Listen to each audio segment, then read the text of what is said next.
ఇప్పుడే జీ5 app download చేయండి. చూడండి మీ ఫేవరెట్ టీవీ షోస్ ఎప్పుడైనా ఎక్కడైనా. ఏమైంది? ఏంటిదంతా? నువ్వు చేసిందే.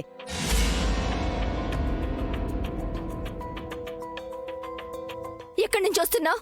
అదేం ప్రశ్న? రోజు ఎక్కడి నుంచి వస్తాను? అడిగిన దానికి సమాధానం చెప్పు. ఎక్కడి నుంచి వస్తున్నావు?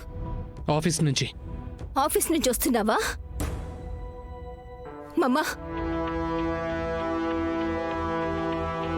ఆఫీస్ నుంచి వస్తే మరి ఇదేంటి?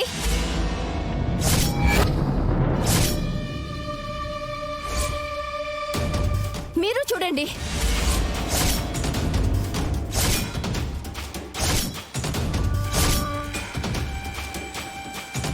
చెప్పు, ఏంటిది? హిమా, అది తను ఆఫీస్లో పనిచేస్తుంది. ఆఫీస్లో పని చేసేదానికి నీ గెస్ట్ హౌస్ లో పనేంటి? నీ ఒళ్ళో పడాల్సిన అవసరం ఏంటి? ఏముంది, ఆఫీసులో అందరి ముందు సరసాలు కుదరవు కదా, అందుకే రహస్యంగా గెస్ట్ హౌస్ లో పెట్టాడు దుకాణం.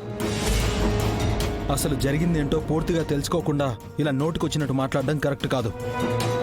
భార్యాభర్తల మధ్య అపార్థం వచ్చినప్పుడు ఓపిగ్గా కూర్చుని చర్చించుకోవాలి. ఇలా గొడవ చేసి ఆ ఇష్యూని ఇంకా పెద్ద చేసుకోకూడదు. అది కాదు రాధా, కూర్చొని మాట్లాడుకోవడానికి అతను చేసిందేమీ చిన్న తప్పు కాదు. మన హిమని కాదని వేరే అమ్మాయితో తిరుగుతున్నాడు. ఒక అమ్మాయి అబ్బాయి కలిసి తిరిగినంత మాత్రాన వాళ్ళ మధ్య ఏదో జరుగుతుంది అనుకోవడం మూర్ఖత్వం. కలిసి తిరగడం కాదు, ఒకే గదిలో చెప్పడానికి నాకే అసహ్యంగా ఉంది. హిమా, నువ్వు అనుకున్నట్టు నేనేం తప్పు చేయలేదు. అక్కడ జరిగింది వేరు, నువ్వు అర్థం చేసుకుంది వేరు. అయితే అర్థమయ్యేలా చెప్పండి. ఎవరా అమ్మాయి? ఆ అమ్మాయి పేరు స్నేహ.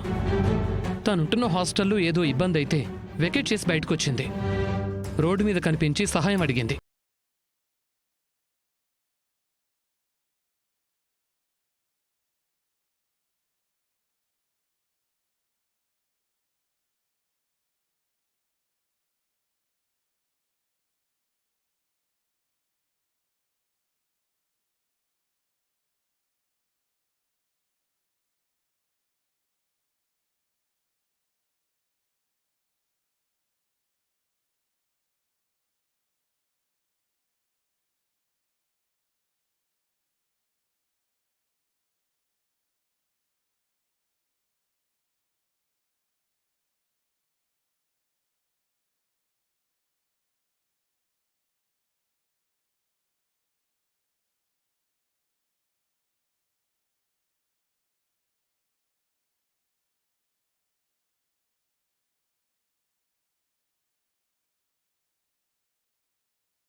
నుంచి బయటపడేయడానికి అసలు ఏం జరిగింది? నేను ఆఫీస్ వర్క్ కంప్లీట్ చేసుకుని వస్తుంటే ఎక్కడున్నావేంటి? నేనుంటున్న హాస్టల్ సడన్ గా వేకేట్ చేయాల్సి వచ్చింది. రేపు క్లయింట్ మీటింగ్ ఉంది. నువ్వు ఇలా టైం అంతా రూమ్లు వెతుక్కోవడం కోసం వేస్ట్ చేస్తే ఇక మీటింగ్కి ఏం ప్రిపేర్ అవుతావు? అది కృష్ణ జరిగింది. అంతకు మించి నాకే పాపం తెలియదు. అదేదో తప్పైనట్టు, నేనేదో రహస్యంగా ఆ అమ్మాయితో సంసారం చేస్తున్నట్టు చిత్రీకరించారు. మంచి చేయడం కూడా తప్పేనా కృష్ణ? తప్పే అన్నయ్య. ఇది కలికాలం. ఇక్కడ మంచిగా ఉంటాను, 10 మందికి సాయం చేస్తాను అంటే మన మెడలో మోసగాడు అనే ట్యాగ్ వేస్తారు.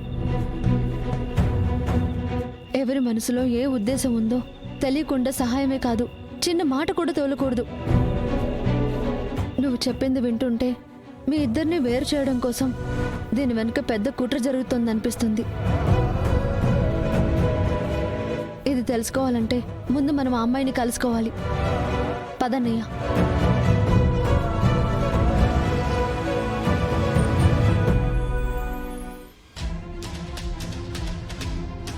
స్నేహ, స్నేహ, ఎక్కడున్నావు?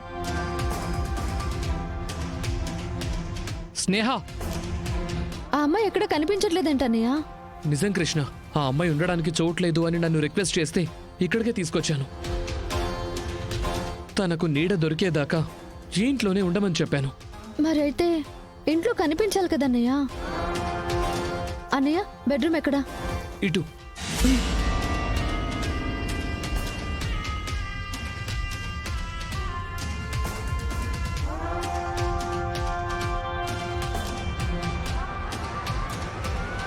పద.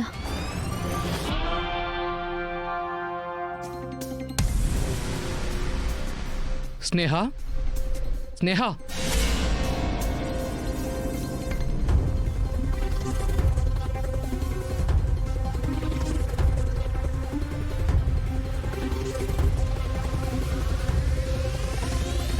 ఈ గ్లాస్ ఉంది అంటే ఖచ్చితంగా అమ్మాయిని ఇక్కడికి తీసుకొచ్చావు. పైగా అత్తయ్య, మీరిద్దరూ ఇక్కడ కలిసే ఉన్నారు అని సాక్ష్యం కూడా చూపిస్తుంది.